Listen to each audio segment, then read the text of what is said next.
Hello everyone, आज हम statistics से एक क्वेश्चन करने जा रहे हैं। बहुत ही इंपॉर्टेंट है कि if the mean of 5 numbers is 18, कि 5 नंबर्स का मीन 18 है।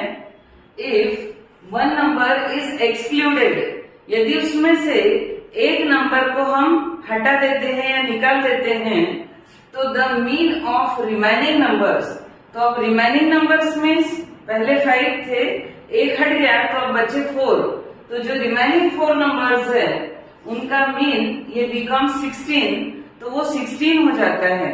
तो फाइंड द एक्सक्लूडेड नंबर, तो वो हटा हुआ नंबर कौन सा है, मीन्स उसमें से हमने जो एक्सक्लूड किया वो नंबर कौन सा है। तो बहुत ही इजी मेथड कि if the mean of 5 numbers, तो हम सपोज करते हैं कि let the 5 numbers are, suppose x1, x2, x3, x4 and x5, ये हमारे पास 5 नंबर्स है। अब इनका मीन कहा है कि 18, तो हम लिखेंगे मीन इज इक्वल 18। मीन के लिए फॉर्मूला होता है कि sum of all observations divided by number of observations. तो सम हम डायरेक्ट लिख सकते हैं कि sum of all observation means 5 observations है, तो x1 plus x2 plus x3 plus x4 plus x5 upon 5, total number of observations है 5, is equal हो गया हमारे पास 18।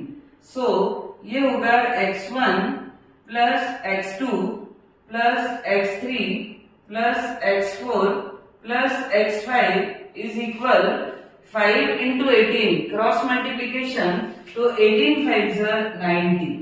ये हमारे पास सपोज फर्स्ट इक्वेशन है। अब क्वेश्चन है आगे कि if one number is excluded, suppose हम इस x5 को एक्सक्लूड कर रहे हैं, तो रिमेनिंग नंबर्स जो हमारे पास x1 plus x2 plus x3 plus x4, ये 4 नंबर्स है, तो इनका the mean of remaining numbers become 16, बचे हुए 4 नंबर्स का मीन 16 है। तो उस कंडीशन में x1 plus x2 plus x3 plus x4 upon 4, हमने x5 को एक्सक्लूड कर दिया, तो ये हमारे पास गिवन है 16, तो इज इक्वल टू 16। अब है कि x1 plus x2 plus x3 plus x4 is equal 4 into 16, तो 16 4 64, तो ये हुई हमारी सेकेंड इक्वेशन। अब यदि हम इस x1 plus x2 plus x3 plus x4 इसकी वैल्यू को इस फर्स्ट इक्वेशन में सब्स्टिट्यूट कर दे, तो हमारे पास x5 की वैल्यू इजीली आ सकती है। तो हम इस फर्स्ट इक्वेशन में इसकी प्लेस पर 64 सब्स्टिट्यूट करते हैं। अब x1 plus x2 plus x3 plus x4 is equal 64, तो इसकी प्लेस पे मैंने सब्स्टिट्यूट किया 64, तो रिमेनिंग है x5, ये हमारा एक्सक्लूडेड नंबर। तो x5 is equal 90 minus 64, then x5 is equal 6, तो ये हो गया 26।